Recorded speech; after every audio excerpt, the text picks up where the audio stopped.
First thing you gotta realize, brother, they're the new blood. Me and the new blood by my side.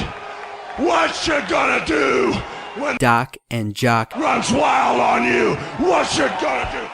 It's that time, everyone, that time in the week that you've all been waiting for. It is time for the Detroit Sports Podcast. Doc and Jock are bringing the noise, and we're ready to rock and roll. I am the Doc, John Macaroon. Joining me on this podcast is my cousin, Adam Strozinski. I think I got a mini chubster going right now. What's up, cuz? What's up, buddy? It's all good, man. It's been a good week. Not so great on the sports scene here in Detroit. We're going to definitely hit on that on this podcast. But to kick things off, I seen that you made your first foray into eating at Red Lobster. What was that? I mean, if you follow... Did you watch that video that was on Facebook? I'd never seen anybody play with their lobster and make it talk. So, I think gave birth to a lemon. For me, I think I've upgraded from Red Lobster just in general. Not to be a hater, but I'm more into Joe's Crab Shack or Harbor House or other places like that where you can get good seafood. But tell us a little bit about your experience at your first time at Red Lobster. What the hell is that about? I generally don't go to Red Lobster. If I'm going to do seafood, this sounds like I'm going to have my nose in the air and I'm going to have my pinky raised here, but I'm going to go to a place like Joe Muir's or, I don't know, there's a nice little restaurant that me and the wife go to in Birmingham. I'll have a number one. I'll have a lemonade. With all the bold, unique flavors at White Castle.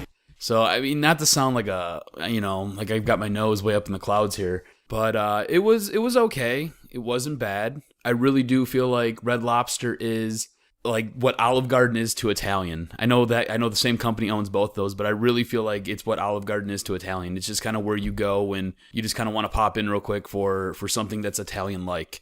I feel like it's seafood-like. So, I mean, it's not bad. It was good. The service was good. She was a really nice waitress. The wife was not happy with hers. She ended up ordering, I think she ordered salmon or something like that, and she said it tasted rubbery. The waitress was awesome. Took that off the bill. I wasn't expecting that. So, it was a good time. It wasn't bad. I will probably go back because the wife wants to go and enjoys seafood. I personally won't go unless she wants to go. It's one of those types of deals.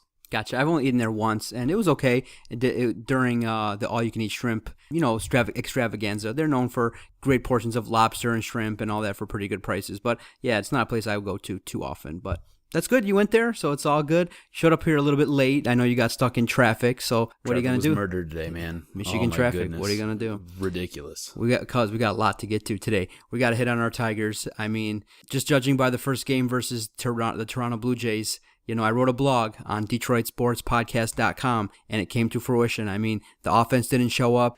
Anibal Sanchez now, 2 consecutive pitching performances against great offensive teams. No wins to show for it. How pissed off is he at this bullpen? He's got to be furious with this bullpen, because this guy spins gems, turns it over to these guys, and these guys just go implosion on his good games. Yeah, stay tuned. I think it's going to get heated during our Tiger Talk. We're going to play a round of Jock Jams.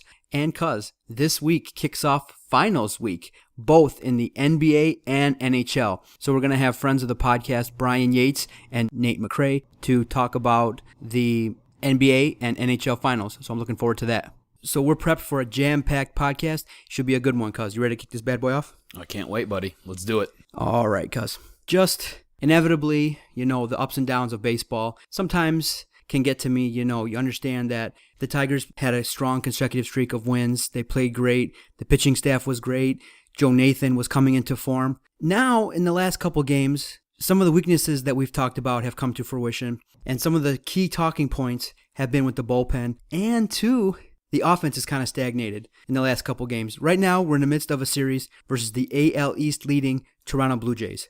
And just judging by the first game, cuz, very disappointing. Right now, the Tigers are kind of reacting. They brought up Suarez, the shortstop, who's been tearing it up in the minors. And many people were said, you know what? Andrew Romine, just based on his offensive performance, may not be long for the big league club. So, Joe Nathan, underwhelming. And in my opinion, cuz, I just don't think he should have been brought out in a tie game. that move was kind of reminiscent of Jim Leland. He would often bring in his closer in a tie game in a non-save situation. Just in my opinion, I just don't think, just based on the trends. Yes, I understand that Nathan's been rested a couple games. He didn't pitch that much, if at all, versus Seattle. Plus, the Tigers had an off day on Monday. I just don't think that situation, if you're judging as a series as a whole, he should have been brought in. He hasn't been pitching that well. The game was tight, and you just saw Jabba go up there and mow the Blue Jays down in the 8th inning, 1-2-3. So I just don't think Joe Nathan was put in a position to succeed yesterday, and I just think that, now he kicked off a firestorm by saying he didn't give a shit what the fans say, if they boo or not. He's a harsher critic on himself. So who are you more pissed off with that game, with Sanchez's game last night? Are you more upset with Ausmus for putting Nathan in the spot to blow the game, or are you more pissed off at Nathan for actually blowing the game? I'm more pissed off at Ausmus. I just think that, right now it's pretty evident that Nathan is struggling. Nathan is not, his fastball, his miles per hour has dipped, as it did last year. But last year he had a devastating slider. And last year in the entirety, he only gave up 10 runs. In the entire 162-game season. Already this year has given up more than that. And his ERA is now inflated. He's not pitching well. His confidence has to be lower than when the season started. And so Jabba Chamberlain should be able to go 2 innings. I mean, he's obviously has command right now. He's pitching very well. And I just think that he should have been brought in the 9th inning. Give Joe Nathan a chance to just stay in the bullpen unless it was a save situation. Because now look what happens. You're potentially in a spot for Wednesday night's game where if you need Joe Nathan, he might not be available. Jabba Chamberlain might need to be called upon to close the game. So right now, the closer situation is all over the place. The offense, very concerning. 0 runs against the Toronto Blue Jays is not going to get it done in any game. And so, like I said, any reminder of the playoffs is just painful to the heart for me, in my opinion. So it's been tough to watch, and it's just disappointing. Yes, we are in first place. Yes, we have a strong team. But right now, this play that we're demonstrating is very concerning. I'm almost to the point where I want to push the panic button. I'm more upset with Nathan than I am with Ausmus. Ausmus, he's your manager. When your manager calls upon you, the player has to be able to perform. And Nathan, for the majority of the season, has underwhelmed and has failed to show up when he's been called upon. So I'm putting these games squarely on Nathan. This isn't Ausmus's fault. This is Nathan. Nathan goes out there and Nathan just self-destructs. And you're right, there is a little bit of cause for concern, especially with the way the offense has been performing. But the defense is also breaking down and just fails to deliver. There are times where you can get a key out, and this defense has just failed to show up.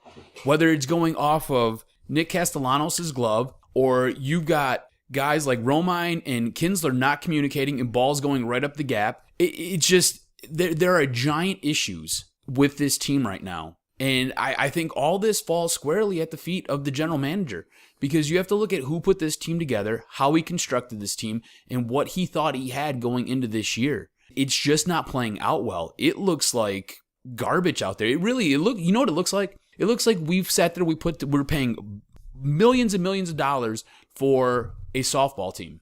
That's exactly what it looks like. It looks like you could see these guys playing at Liberty Park on any Wednesday, Thursday, maybe Friday or Saturday night. Like, it's just league play. You got guys with big bats that sometimes go cold. You've got guys making ridiculous errors in the field. You've got pitchers coming in and just giving up the long ball like it's no big deal. And then afterwards, everybody's going to go out and have a beer after and have some pizza. Here's what was disappointing about Tuesday night's game.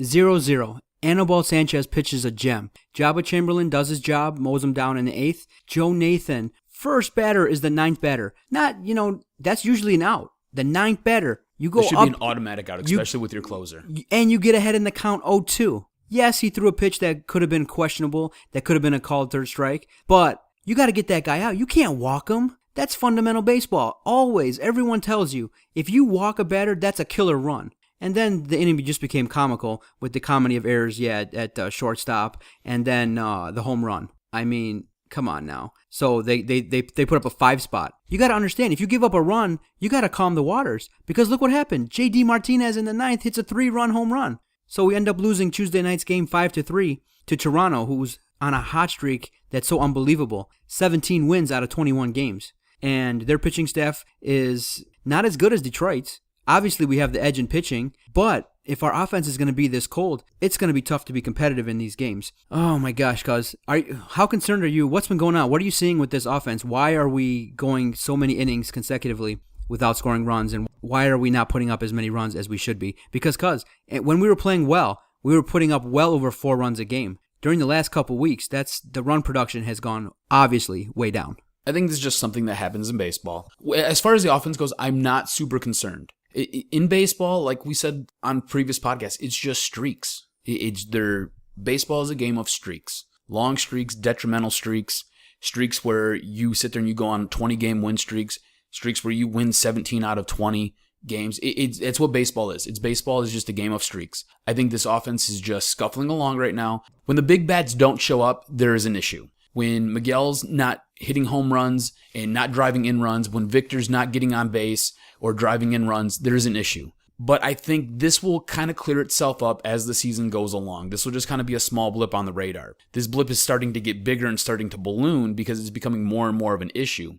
I think the real concern, though, is what is going on with this bullpen and how can this bullpen get correct? Because when you have pitchers going out there and you have them pitching gems like we've seen with Scherzer, Sanchez, when Verlander looks good out there, and then you turn it over to your guys in the 7th, 8th, and 9th inning, and these guys just self-destruct on the mound. It's all it is. It's just self-destruction. So are you saying that maybe what we're seeing is maybe Brad Ausmus's feel of the game and the feel of his players isn't where it should be? Because you had Jabba Chamberlain. I'm not saying that. You're saying that. I'm saying that. I'm not saying that. You're saying that. I'm questioning that. I think we have a rookie at the head here, and I think there's some growing pains going on right now. Yeah, I think that's an issue. Because I think in a move that you could argue was you should have brought Jabba out for the 9th inning and see what he could do, because he's more than capable of being a guy that can go more than 1 inning. He doesn't have to always play for extra innings. If there's the possibility that you're going to have extras, I think you have to prepare for that. So I think you're right. I think Jabba probably should have been brought out in the 9th, and you sit there and you work towards extra innings. You got to put your closer in a spot where it's favorable. I mean, the guy's got basically 1 pitch. So how are you going to put him out there in expect him to go multiple innings when you got a guy like Jabba who's basically carrying this bullpen right now? He's basically took all these guys to get on my back, and I'm going to kind of get us there. He's got a little bit more of an arsenal. He can do a little bit more. I just feel like for that moment, for that spot, he's the right way to go. Hindsight's always 20/20. And I think Ausmus is just kind of feeling his way through a few things right now. And I'd much rather him sit there, blow games now early in the season for this team than later on when it's crunch time and they've got to get certain wins. When they're on the road at Kansas City and they need to win to sit there and put more distance between them and the Royals. Or when they're in Cleveland and they've got to get a win so they can sit there and make sure Cleveland doesn't get into the playoffs or take over the lead in this division. Because the way it's going right now, they might lose this division in the next 10, 12 days. Who knows? Couple things. In terms of the offense, I said it on the blog, and it's true to form. If you're not getting any, right now, if you're not getting any production from the 5 through 9 spot, and I'm talking about abysmal hitting from 5 through 9, I'm talking about in the 8th inning, I tweeted out on Tuesday night's game, horrible. I think the pitcher got out of there with less than 10 pitches. Swinging at the first pitch, nothing, not getting any rallies going. So the Tigers' offense is definitely a concern. I think definitely you said it yourself, baseball is a game of ups and downs and things like that. But when you have multiple players on your team not doing well, Ian Kinsler's mired in a slump. Austin Jackson needs to improve his game. Nick Castellanos is going through some rookie issues now on defense. At the same time now, Andrew Romine's time may be up because they called up Suarez. So there's a lot of issues besides the bullpen that we got to look at. Yes, the bullpen is obviously prime target number 1 in terms of our concern, but there's other issues going on here that we need to think about, because you can make it easier on your bullpen if you score some runs. Give them a couple run lead, not every game, going into the 9th inning tied or just a 1-run game. You can, it's okay. You're allowed to score a little bit more runs. And if you're scoring 3 runs or less every game, that puts a lot of pressure on your starters and a lot of pressure on your bullpen. And so I just think that if the offense improves and scores more runs, then I think we're going to see a lot more consistency than we've seen. And then just in terms of where the Tigers kind of are right now, a lot of teams kind of are struggling at the closer position. And what teams are doing, that a lot of people have pointed out, they're benching their closers. They're putting them, they're changing their roles or sitting them down. Do you think that a possible solution is just maybe for a couple games, just put Jabba at the closer spot outright and just say, listen, because Nathan has said in the past, he has a history of having these ups and downs, and he's gone to the manager and said, hey, take me out of the closer's role, let me work myself out of this. Do you think that maybe if this slump continues, you just flip-flop the roles a little bit, let Jabba close for a couple games, see how he does, and then reinsert Nathan if he shows that he can get outs consistently in the 8th inning when maybe he doesn't have as much pressure? I really feel like Nathan is fried, both physically and mentally at this point in his career, and this early in the season. So you're looking that he's more towards being done. Right now, I think an easy way to fix this is you sit there and you send him on the 15-day DL. You sit there, you say that he's got either some shoulder tendonitis, some elbow tendonitis, maybe he's got a blister on his finger, maybe he's got a cut on one of his fingers, and you sit there and you send him on the 15-day DL. You then put Jabba in as your closer, and you see how that works out, and you hope to God that he can sit there and he can win you a few games, and just by him switching the role, it's not going to mess with his mojo with the bullpen. In the meantime, Joe Nathan gets a few days of rest. Joe Nathan kind of works his way back into the lineup. You can't sit there and you can't send him down to the minors. You just can't do it. He's a veteran. He's 39 years old. He's been in the league for, I think, 15 seasons now. So you can't just outright demote him and send him right to the minors. What you can do, though, is you put him on DL and you make him work his way back into that rotation. You send him down. You help build up that confidence, because I really think mentally he's checked out. When you start chucking your teammates underneath the bus, like he did a few weeks ago, and then you come out and you blast the fans, I mean, mentally, you're either not engaged and you're not aware of what you're saying or what you're doing, or you're so shook up and you're so emotional that you can't get a handle on what's going on with you. So I think he needs a little bit of time away from the game. I think there's a lot of pressure to win here. This season was built as boom or bust for the Tigers. So I think you give him a little bit of a break. You help him just refocus his energy, refocus himself, and maybe just kind of rest his arm.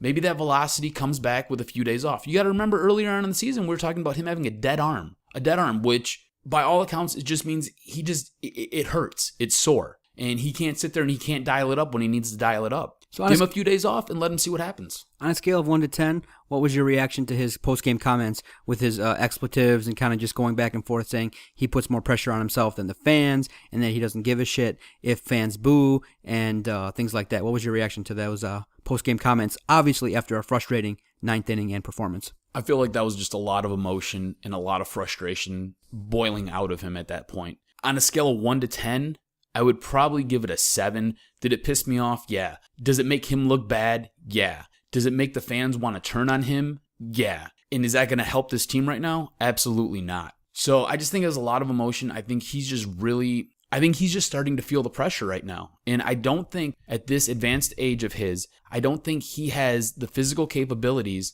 to be able to sit there and push through whatever he's got going on right now. I really do think he needs a little bit of time away from the game and he just has to get his mind right. And hopefully his body will follow, and then he'll be so dialed in when he comes back that this bullpen gets shored up and he can take over that closer's position. Otherwise, what did we pay $10 million for? Why another season of this, right? Yeah. 2 years. Exactly. I mean, you remember when we were sitting there talking about this in the off season, it was between Brian Wilson and it was between Joe Nathan, and we both pined for Joe Nathan. I mean, at this point, I would love to have the beard here. I would love to have the beard. The beard with some funky little braids in the front, maybe a nice little Jerry curl just kind of going on, something. I don't care. Fear the beard, because Joe Nathan's got a noodle for an arm right now. Well, time will tell if this can turn around. Like I said, because I'm teetering on maybe turning my attention away from the Tigers for a couple games because we got a lot going on. You got the NBA Finals, you got the NHL Finals. So these Tigers better put up some more runs and be a little bit more entertaining. Otherwise, you're going to lose the Doc here for a couple games because there's definitely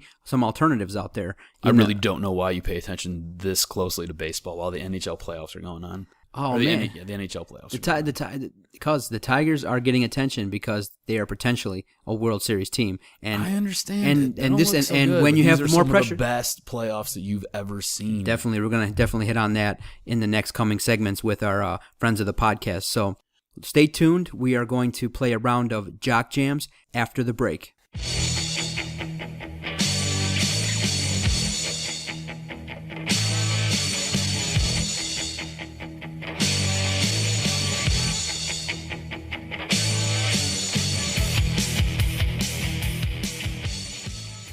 All right, everyone. Welcome back to the Detroit Sports Podcast. I definitely want to give a shout out to a new listener and a new subscriber to our podcast at Liverpool 33 fan, Rob Perry. Thank you very much. He messaged me, sent me a direct message on Twitter, and he said, "You guys won me over with that soccer segment last week on episode 41. I listened to a lot of sports podcasts, and yours is sticking in my library for good." And we had a little chat back and forth, and he said that he believed we were knowledgeable and that we were very entertaining, and he really enjoyed our podcast, and he has added our podcast to his subscriber list. And we appreciate you, Rob. Thank you very much. We appreciate all the listeners. Please, guys, message us on Twitter at Detroit Podcast. I feel like we are the most fan-friendly Twitter page dedicated to Detroit sports. Definitely message us. We definitely love interacting with the fans. And shoot us a message if you're a new listener. We'll give you a shout out. And thank you for your continued support. We really appreciate that. And thanks again, Rob, for listening. Other ways you can support our podcast. Definitely hit up our website, www.detroitsportspodcast.com. It's a one-stop shop, everyone out there, for all your Detroit sports needs. From tickets to sports gear to memorabilia to great discounts on all items. If you check our website often and click through, you'll get great deals from Amazon, eBay, Groupon, and so you can always find great deals from our website. That's www.detroitsportspodcast.com. And that's not even including the great blogs that Adam and I produce on a weekly basis. So thank you for your continued support. Thank you for downloading our podcast, and thank you for reading our stuff on the website. We greatly appreciate it. One more time, that's www.detroitsportspodcast.com. Cuz, you ready for a great round of Jock Jams? I'm suited and booted. I can't wait to do this.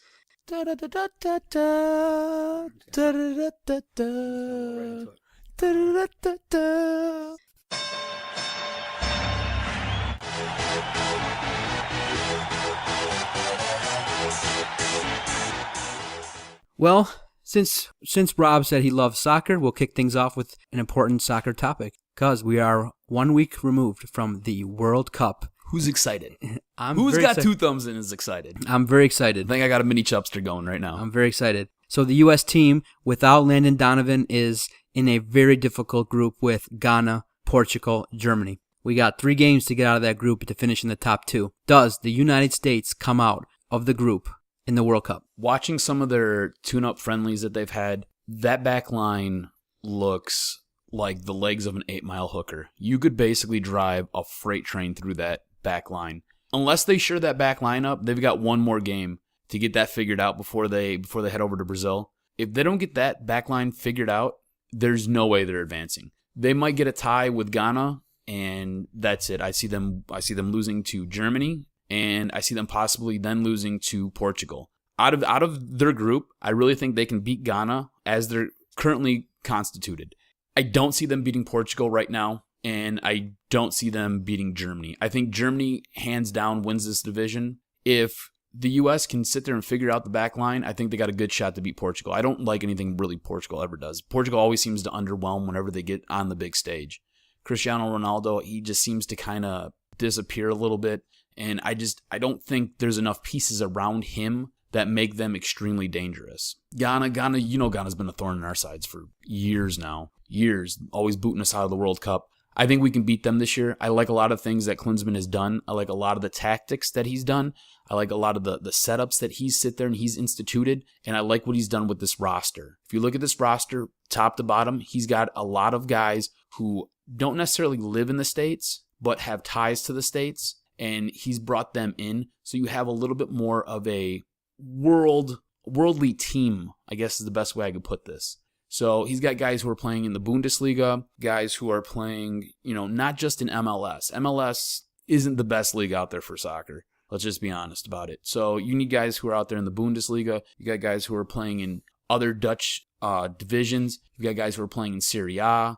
These are the better, higher leagues where more talent comes from. And almost everybody on, say, Portugal, Germany, Spain, all these guys, they play over in Serie A, La Liga, and the Bundesliga. So you want that talent, and he's doing a good job incorporating these guys into what he sees and how he sees fit to build this team. And I like that. They got to get the back line tuned up. that's the only way they get out of this division. Exactly. And so that's my biggest concern with that, is that a lot of our best American players are playing in the MLS, and you really want them playing Champions League, and you want them playing competitions in UEFA, not really in the MLS. So Clint Dempsey coming back to play for Seattle was kind of disappointing. And then the players that do go over in Europe have to do a little bit better. So I just think now we're in that phase where we're sending players to Europe. Now they just got to do much better, because Jose Altidore stunk it up in the EPL this year. And so and Clint Dempsey came from Europe, from the English Premier League back to the States. And so I kind of, it was a big deal, but I just think in terms of soccer, that wasn't a good move on his part. Not at all.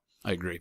All right, cuz, let's take a look at the Pistons right now. Stan Van Gundy has kind of filled out his staff. He's announced now he's got a general manager in place. So obviously the first roster move that is going to be important come July 1st when free agency kicks off is Greg Monroe. In your opinion, is Greg Monroe a Detroit Piston during the 2014-2015 season? No. And I think what they do with Greg Monroe is I think they work out a sign and trade. You can't move Josh Smith. The piece to move would be Josh Smith. You can't move him because his contract's ridiculous. So I think you work out a sign and trade with Greg Monroe, and you sit there and you bring something back to this team, whether it be a draft pick or whether it be a player that you can utilize in whatever the offensive system that Stan Van Gundy wants to work. Really don't like saying that, because I think Greg Monroe is a great piece for this team, and I really feel like he is a building block. He's not a piece that detracts from what you want to do. I really feel like he is a piece that will help push you forward in the advancement of this team to make them a championship caliber team. So it kind of hurts to say that you've got to get rid of him, but you just can't. You've seen it last year. There's too many bigs down low. So the best thing to do would be to work out a sign and trade. You sign him, then you move him, and then when you move him for a couple pieces. Whether you can get like I said, a draft pick, which would be great, seeing how we don't have one this year, or you sit there and you get something that Stan Van Gundy can use. We talked about it before. We need a wing, somebody who can sit there and shoot the ball and make his shots, make the majority of his shots. It'd be nice. So maybe you can move him for a piece like that, and that would help spread the floor a little bit, open things up, and then that way your point guards can slash and drive to the lane and hopefully, draw some fouls, get other teams in foul trouble, which then helps you out defensively. So big picture, sign and trade, move Greg Monroe. That's a great option. But as well, let everyone know he is a restricted free agent. So the Pistons are in the driver's seat in that we can match an offer from another team for Greg Monroe. So that whole situation is complicated, and it'll be interesting to see what Stan Van Gundy's philosophy is. And it'll be interesting to see what Greg Monroe's looking for. Does he want to go out west? Does he want to stay in the east? So it'll be interesting to see, and I'm looking forward to it. I can't wait. All right, cuz later in the podcast, we are going to hit on the NBA and NHL Finals. What is your take on who's going to win the NBA and NHL Finals in the next 7 to 10 days? I think the Spurs are hell-bent on defeating the Heat, and I think they prevent the Heat from three-peating. I think them going to their first finals back-to-back ever in team history, I think they're playing with a lot of emotion, and I think everything is kind of set up for them to take down the Heat. If you look at last season, if it wasn't for Jesus Shuttlesworth hitting a miraculous three-pointer with 0.3 seconds on the clock, we're talking about the Spurs possibly winning a back-to-back championship. So I think the Spurs have enough in the tank, and I think they are dialed in and focused enough that they're going to win this, and they're going to beat the Heat and prevent them from three-peating. As far as the NHL goes, this is going to be a good series. I'm going to be honest with you. This is going to be a real good series. You've got the Game 7 kids who won't say no and won't die in LA, and then you've got the Rangers who are riding this wave of emotion, and they're just going to meet in this cataclysmic event called the Stanley Cup Finals. I think LA wins. I want LA to win. I don't know if it happens, though. But I want LA to win. And I'll leave it like that. I don't know if it's going to happen. There's so much going on with these two teams. It's going to be a great finals. And whoever raises the Stanley Cup, I don't think we're going to be disappointed in whoever wins, because I think they're both really great teams. These are probably the two best teams in the NHL. So, and that's very rare that you can ever say that, especially in this tournament setup that they have now, where you can say the two best teams in one league actually made it to play for the championship. That sometimes doesn't happen because crazy things happen. Goalies get hot, players get injured, guys go down. But you've seen it with LA. They won't go away. They were down three games in their opening series and battled back and won that in a Game 7. Second series got pushed to a Game 7. They ended up playing Chicago, beat Chicago in 7 games. So if this goes to 7 games, it's LA's. There's no doubt in my mind it's LA's. And then you got New York. New York's riding Marty St. Louis' mom's death. All that emotion there. I really feel like this is Henrik Lundqvist's coming out party. There's always been this talk about how he's a great goaltender, but he fails to rise to the occasion. He's won a gold medal, but he's never done anything in the NHL. I think this is his coming out party. Marty St. Louis really does look like that cementing piece that needed to be fitted in to that lineup to help sit there, and I don't know whether it was to calm the emotions down or just to give them that goal scorer's touch. But once that guy started putting the puck in the back of the net, he's not stopped, and he's helped carry that team to the finals. So it's going to be interesting. It's going to be good. I want LA to win that. Great Insight from the Jock. I think it's going to be the Heat and the Kings taking it down. But, in terms of who I want to win, I think, like I said, I think the Heat and the Kings are going to win, but I really want the Spurs and the Rangers to win. Because in terms of the fact of revenge, I just think that the Spurs are close to the end of this run, and to see Tim Duncan off with a championship, maybe the last time he can win one,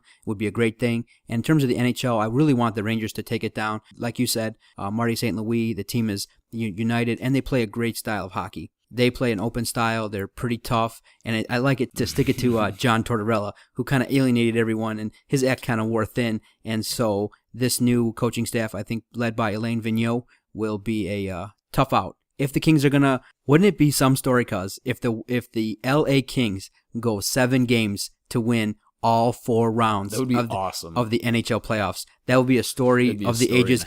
A story, even after coming down from 0-3 in the first round, then going, but also because they played Chicago, Anaheim, and San Jose, and then the New York Rangers. That would be one of the toughest, and we could debate it, one of the toughest NHL runs of all time, to go through those 4 teams and go all 7 games. I kind of want that. That'd be great. That would be awesome. That would be really awesome. Can we talk about Tim Duncan's just utter dominance for the last, seems like forever? I mean, he's got to go down as one of the greatest players of all time. Humble, and he's a good guy. Yeah. Just doesn't give you anything. He just does his job and handles his business. He legitimately is the big fundamental, and he's just like the nicest guy out there, and he's just so pure at everything that he does. It's just amazing that you can sit there and you can look at when he won his first title and then look down the road in, what has it been, 15 years? And he's going for now, possibly his 5th? I mean, amazing. Same thing with Greg Popovich. Hands down. Amazing. Hands down, one of the top 10 players in NBA history, model of consistency, and has been a key factor in terms of the Spurs' success. I mean, hands down. So him alongside with Greg Popovich has been a mainstay in the NBA and is great. Now you got the Spurs and Heat kind of making their way up with the Celtics and Lakers, kind of going tit for tat. And do the Spurs come back and down? Now they have home court, so that'll be key. They have the extra game. And also, too, momentum swings in basketball from game to game. This year, the series changes. It's 2 games at home, 2 games at home. Then it goes back to 1-1-1. Mm-hmm. It used to be 2-3-2. Mm-hmm. So the Heat don't have a chance now to ride the wave of momentum at home if they get on a roll. The series will switch back in Game 5 to San Antonio, and I think that'll be key. I think the home team is likely to win the early games in this series, so that'll be key. I think this series could go 7. Yeah, it'll be interesting to see what happens. It's going to be a good series. Great Jock Jams, cuz always deliver the noise. The Jock gives great sports insight and always delivers. Never any worries with the Jock. Stay tuned. We're going to hit further on these NHL and NBA playoffs with our friends of the podcast, Nate McCray and Bryan Yates. Stay tuned. We appreciate you listening to the Detroit Sports Podcast.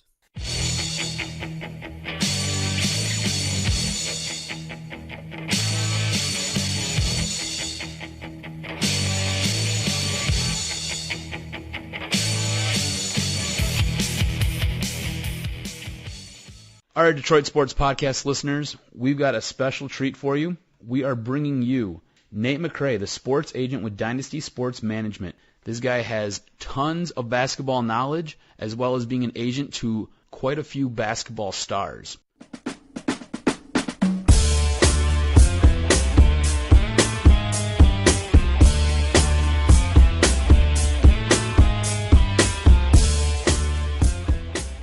So before we get started, Nate, I know that you were the subject of conversation for a recent Q&A with BlackEnterprise.com. Why don't you tell us a little bit about that and how that all kind of got started for you? Well, first of all, I just want to say thanks for allowing me to be on the show today, Doc and Jock. I appreciate it. Big fan of Detroit Sports Podcast. So, again, thank you for letting me on the show. I actually was approached by Black Enterprise Magazine. They always look for individuals that are in the various industries that are out there, professionals, entrepreneurs, things of that nature, who are pretty much putting a positive spin on the communities that are out there. So I was approached by Cedric Thornton, who wanted to interview me on basically the day in the life of an African-American sports agent.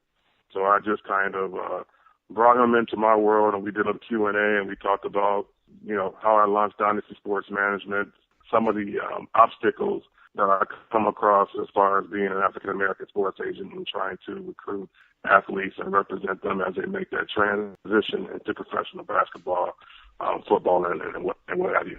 This is definitely a good read. Got to see a little insight into you and kind of what you've gone through with your life and how you've kind of moved out of the being a naval officer and just kind of worked your way into the corporate sector. Interesting piece. You sat there and you worked out a multi-million-dollar deal with the Big Three. Totally interesting, totally awesome. What was, out of everything that you've done with your career, what was probably the one thing that you look back on and you just kind of shake your head and smile because it just makes you the happiest?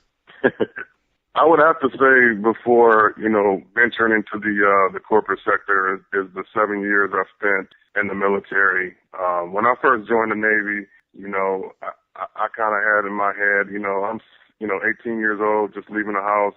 And, my plan was to just do 4 years, raise money for me to go to college afterwards and just continue to live my life and be a young man. Things changed, kind of going off in a different direction. Next thing I know, I'm serving 7 years in the military and been within the Persian Gulf War, serving for that tour. And then kind of just moving up in ranks.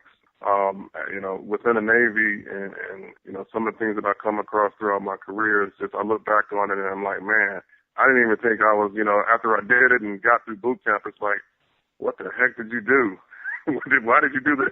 So it's just, looking back on it, I smile, the accomplishments, the awards I received, the people that I met, the guys that I served with, we're still friends today. We stay in contact. They will probably forever be friends of mine. And just the experience in itself, it's something that made me into the man that I am today. Awesome. You know what? It really came through in that piece. I encourage all of our listeners to go out and try to read that. You can find it www.blackenterprise.com. Great interview. Since we got that out of the way, let's talk NBA playoffs. You're the man when it comes to the NBA. So far, what's been the one moment of these playoffs that has impressed you the most? Every season you hear about the Miami Heat and LeBron and the Heat coming back to the playoffs and how dominating they are. But one of the things that has surprised me, and I can remember back when the season first started, when the Spurs were quietly winning night after night, throughout the regular season. And as I look at the accomplishments that the San Antonio Spurs, what they've accomplished this year, yes, they've been in the playoffs consecutive times, but for them to get this far back to the finals, and they are a very, very heavy veteran roster team. I guess the joke that's out there in the market now is it's the big three versus the grumpy old men. So I'm very impressed with how the San Antonio Spurs have been able to get through the regular season, get into postseason play when it comes to the playoffs, and actually make it to the finals to get ready for that matchup tomorrow against the Heat. So I think it's going to be a great round of playoffs here. Yeah, Nate, obviously these finals are going to be exciting and they're going to be must-watch for all basketball fans. So for the Spurs, obviously the key is going to be stopping LeBron James. And last year you saw early on in the series, they kind of kept LeBron to the perimeter by, Thiago Splitter, Tim Duncan, clogging up the middle and forcing LeBron kind of to be the facilitator. Do you think as LeBron's game has evolved, do you think the Spurs can stop him? And what is the key for the Spurs to take this down? I think the key for the Spurs to stop LeBron is to have, Kawhi Leonard to play a dominating defensive play. This is a guy that has a good blueprint as far as being long, athletic. He's pretty tough. He plays his game quietly, unlike Lance Stevenson from the Pacers. Leonard goes in there and he goes to work. It's like another night at the office for him. So if he can continue to have success like he has in the past, forcing LeBron to shoot the long jumpers, not letting LeBron get into that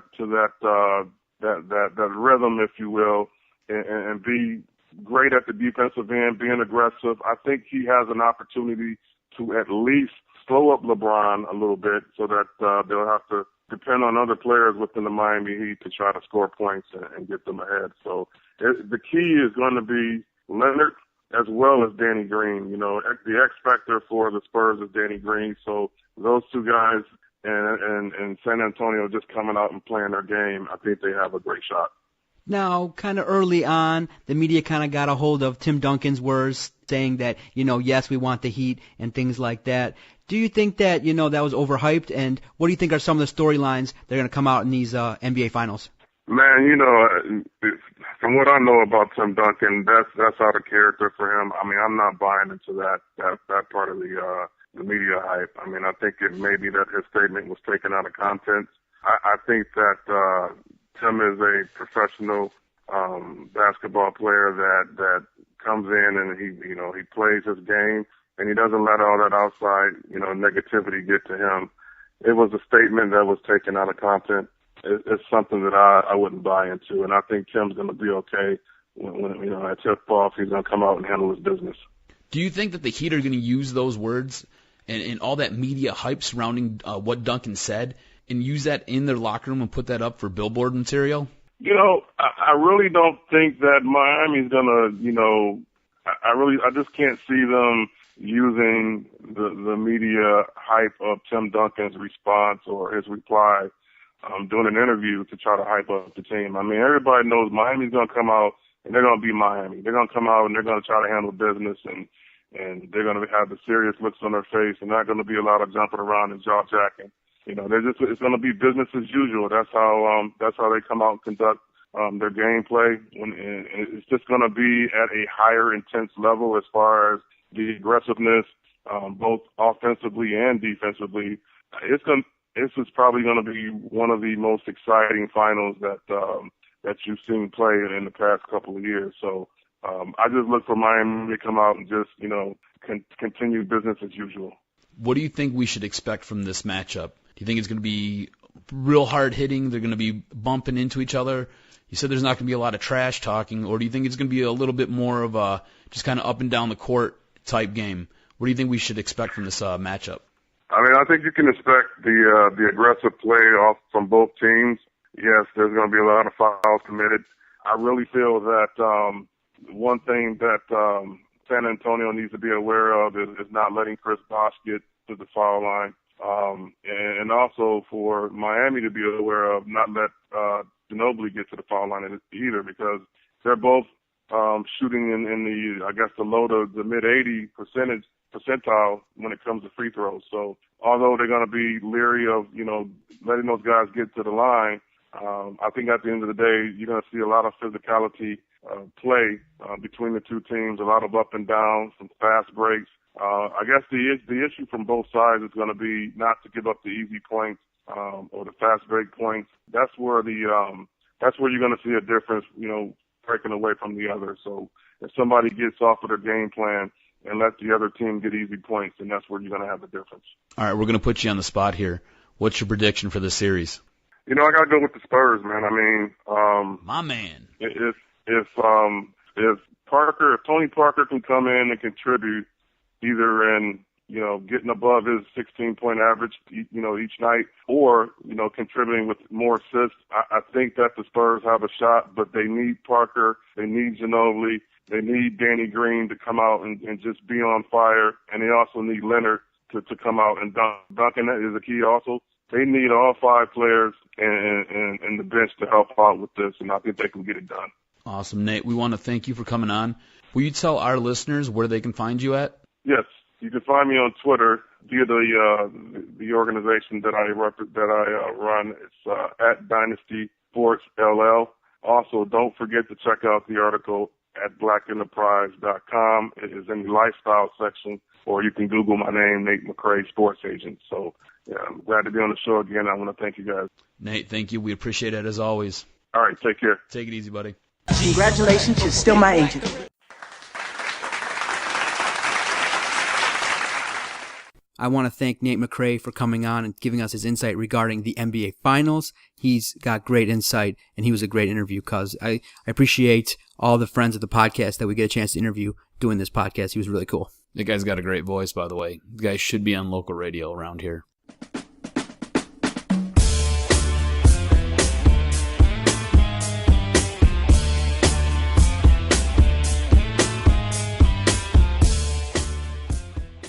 All right, everyone. Thank you for staying tuned to the Detroit Sports Podcast. On the line now, he's the host of NHL on the Ice. You can catch his podcast on Sundays, 9 p.m. He did a great podcast yesterday previewing the NHL Finals. Bryan Yates. How are you tonight, Bryan?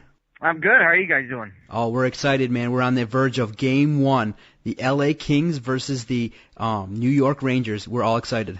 Absolutely. You know what? And it could not work out better for the NHL for this final to have these two teams in, the two biggest media markets in the NHL going at it. Bryan, early on, the early storyline is the Kings coming through, playing 3 consecutive 7-game series, coming through and coming back from an 0-3 deficit to the San Jose Sharks. Just talk about their run, and do you think that's going to play a factor in these finals? The main thing about their run, and it's been pretty impressive, is the fact that this team has not quit throughout the whole Stanley Cup playoffs. Every round they've been down, not every round they've been down, but every round, they've gone to a Game 7 and they've won the Game 7, especially the last Game 7 they went, they were down 2-0 early, they were down 3-2, 4-3, and this team has come back time after time, and with all the experience that this team has gone through in 2012 and this year, they are definitely primed to, go for another Stanley Cup, their second cup in 3 years. Yeah, with the Rangers, you have so many storylines, but obviously the key one being the how the team rallied around Marty St. Louis when his mom passed away. During these playoffs, what do you think? Which storylines have most captured your attention? The one that I think is an underrated storyline is Henrik Lundqvist and how he has been perceived as one of the elite goalies, but yet, he has not won a Stanley Cup. He's won a Vezina Trophy, he's won an Olympic gold medal, but he has not won that Stanley Cup. And I think for him to be thrust into the upper echelon of great goaltenders, I kind of think he needs this on his resume.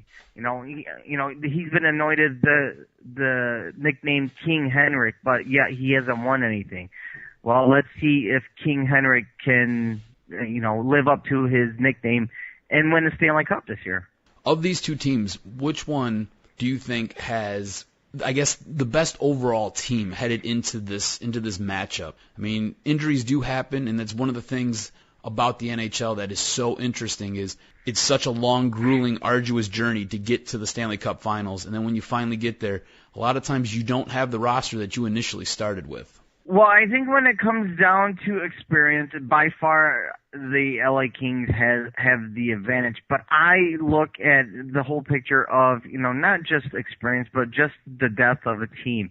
And I like the Rangers' depth on their team. I like their ability to be able to run 4 lines out there productively. Yeah, the Kings can run 4 lines out there, but the key word is productively. And the Rangers' 4th line has been, I believe, more productive than the LA Kings. And I've said this all along throughout the Stanley Cup playoffs is for you to be able to win series and get to the Stanley Cup Finals, you have to roll 4 lines consistently.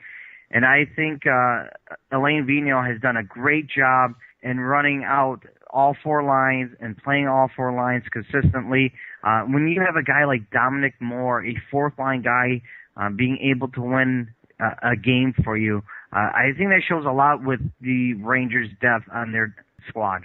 Both these teams made big moves at the trade deadline. New York brought in Marty St. Louis, and LA Kings brought in Marian Gaborik. Which move do you think was more important, and which one helped propel which team further? Absolutely the LA Kings move with Marian Gaborik. This team was stagnant, was not scoring, was not getting any goal production from I believe Carter and Kopitar was pretty much the only guys doing anything productively. But when Gaborik had shown up, this team exploded and started scoring goals, and it showed, in the first round as they came back from a 3-0 deficit to come back and beat the Sharks. I think Gaborik has been more of the better deal for a team. It's amazing that this team did nothing in the regular season in scoring, and then all of a sudden they've exploded in these playoffs, scoring goals, especially in the Chicago series. All right, if I was to make you general manager of your own team, and you had to start by picking a goaltender, which one are you taking? Are you taking Henrik Lundqvist, who's been extremely dominant this postseason, or are you taking Jonathan Quick, who has one Stanley Cup to his name, and at times this postseason has looked a little bit shaky and sometimes looks like he's fighting the puck? That's a tough question. I think both goaltenders, in their own aspect, have been great. Even though Henrik Lundqvist hasn't won the Stanley Cup, I think I would have to go with Lundqvist. I think he's more of a dominant performer. I think he is a goalie that could steal a game if it came down to it. Interesting. Very interesting. Sitting there, you're passing on a guy who's already got a cup to his name? Yeah, I know, and it's hard, but just the way Jonathan Quick has had to deal with that back injury from right after the lockout, and he really hasn't played up to what he was in 2012, in the 2012 finals. He just does not look like the same Jonathan Quick. He didn't look like the same Quick last year. And again, you talk about him fighting the puck and just does not look the same. I'd have to go with Lundqvist. All right, to build off what you just said, which team looks like they've got more depth in front of them, or I guess maybe a better roster in front of them, playing from the goaltender position? If you were a goalie, which team would you rather play? Which team would you rather have playing in front of you? I really like the Rangers. I really like the Rangers' defense, and the Rangers have done a fantastic job in blocking shots from getting through. I believe that they've blocked over, I can't remember what the stat was, but the discrepancy of blocked shots between the Rangers and the next team was huge.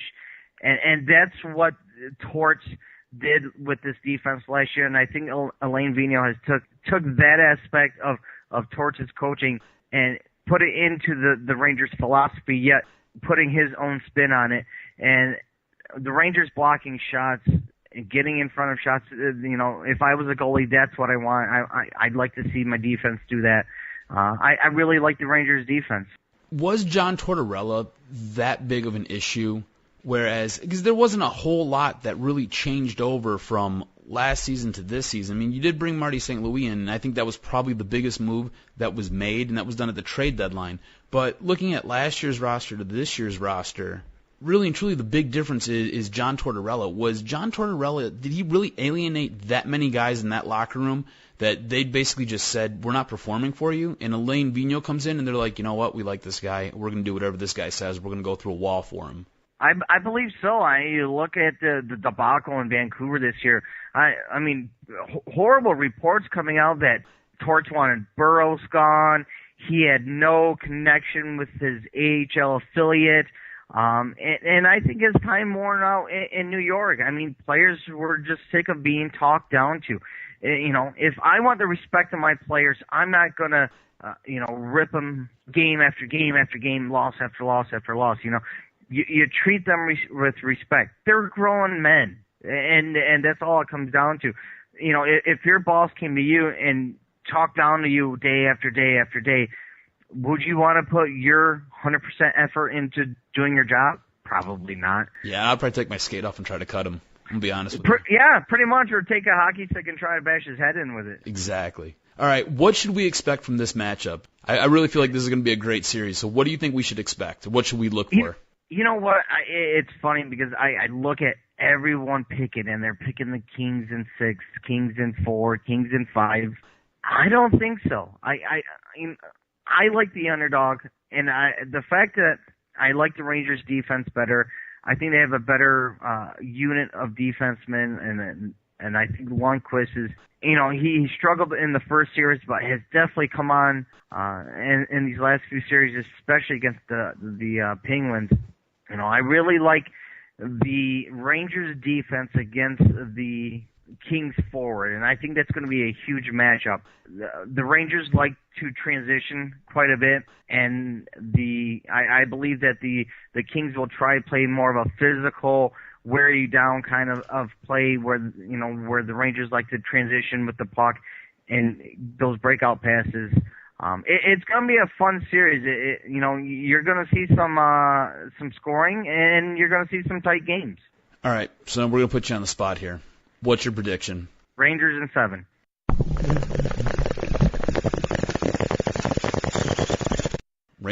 Rangers in 7? How are you going to go Rangers in 7 when LA Kings are the kings of Game 7s?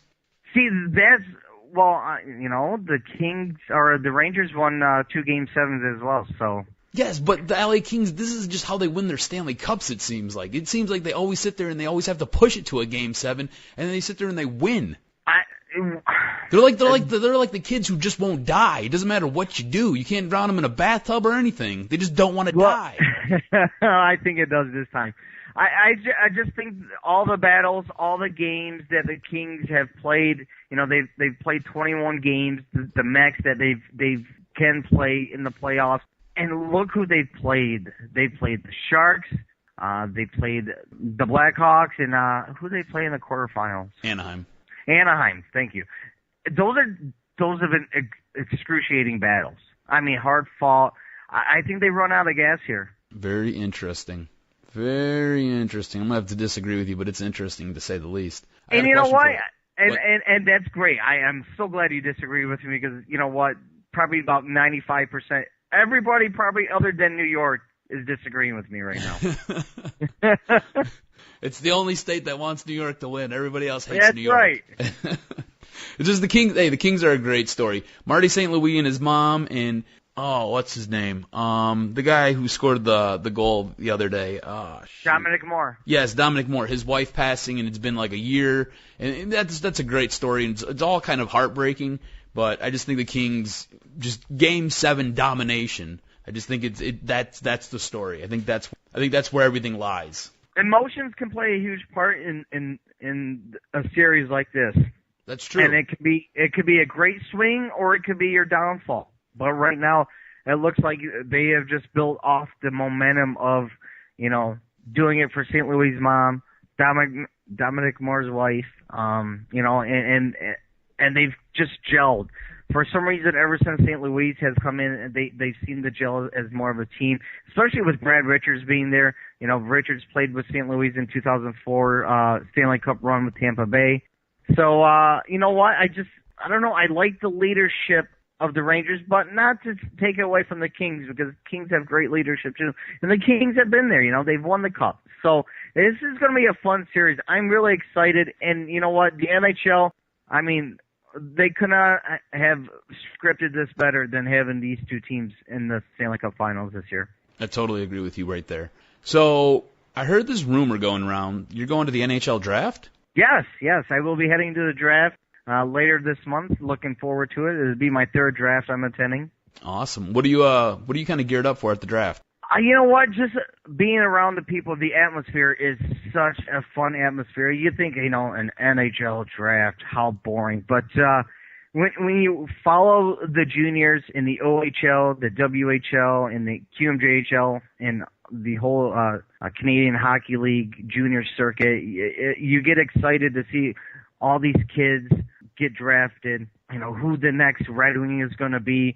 Like last year, the Red Wings drafted Anthony Mantha, who's tore it up in the QMJHL this year, and could be possibly a long shot making the Red Wings roster this coming year. But if he doesn't make it this year, he'll definitely be on that roster next year. I mean, nothing sounds more fun than hanging out with a bunch of rowdy Canadians, a few rowdy U.S. guys, and just a whole bunch of rowdy Europeans just hanging out waiting to get drafted. Nothing sounds much more fun to me than that. You know what? Surprisingly, all these kids are very humble and very just... They're hockey players. They've got to be. And the coolest thing is last year, after the draft, we went back to our hotel, and Seth Jones was staying at the same hotel we were. And Seth Jones, we went up to him, we talked to him. He was very cool about it. He wasn't like pushing us off or anything. He was very open to talk with us. And, the ego is not there. Yeah, that's one of the best things I think about hockey players is it's they don't come in with an inflated head. They basically know the deal, Yeah, pretty much. And and these are just kids. 17, 18-year-old, 19-year-old, 20-year-old kids. And that's all they are. And they're just happy to have their name called and be with in an organization. Bryan, you know what? I really appreciate talking hockey with you. I could probably sit here and talk to you for, I don't know, probably another 45 minutes. But you could tell our listeners where they can find you and kind of some of the stuff that you got going on coming up here shortly. Yeah, you can find us at NHLOnTheIce.com. You can find us on Facebook at NHL on the Ice Podcast. And actually, we moved our show from 9 p.m. to 11 a.m. now in the morning, Sunday morning. So we changed it to a Sunday morning show. It worked a lot better with a lot of our guests to do a show in the morning instead of in the evening on Sundays. So hopefully that works out for us. And you can find us on Twitter at NHL_the_ice. And my partner, Alan Zlotowski at NHL on the Ice Zlot, and that's with the Z. And also, we got the draft coming up. We got a show coming up this Sunday coming up. I'm working on getting a big guest. I'm in contact right now with former referee Paul Stewart. So I'm hoping to get him on the show within the next couple of weeks, get his take on the playoffs, and maybe he can tell us some stories from when he was refereeing. Sounds awesome. Bryan, we appreciate it as always. Thank you so much for coming on our show and giving us a little bit of your time and a lot of your knowledge. Guys, I appreciate the invite, and thanks for having me on again. Awesome. Take it easy, Bryan. Thank you. You too. I want to thank Bryan for coming on, giving us his great insight regarding the NHL Finals. I think that these are going to be a great finals to watch, and definitely Adam and I are looking forward to watching these NHL Finals. It's going to be great. We've hit on a lot on this podcast. Another great episode. I can't believe how time flies when we do this. We got to definitely extend this podcast. Time flies every Wednesday when we record this, and it was a great podcast. We hit on the Tigers. We got to get insight regarding the NBA and NHL Finals. We got an episode of Jock Jams in, so it's all good. I really appreciate it, cuz jam-packed and slam. That's how we serve this up every week. That's it. Thank you for downloading this podcast. Definitely check out our website, DetroitSportsPodcast.com. See everyone next week. Go Kings, go Spurs. You got to check out their stuff. I mean, I'm really impressed by it. You guys have probably one of the better ones I've seen in the country. Wow. In a short period of time, you've done good work. Look at me kissing your ass. I know. I think I got a mini chubster going right now. I'm very excited. That back line looks like the legs of an 8-mile hooker. What's your name? Skip. How old are you, Skip? 9. You got a joke for us today, Skip?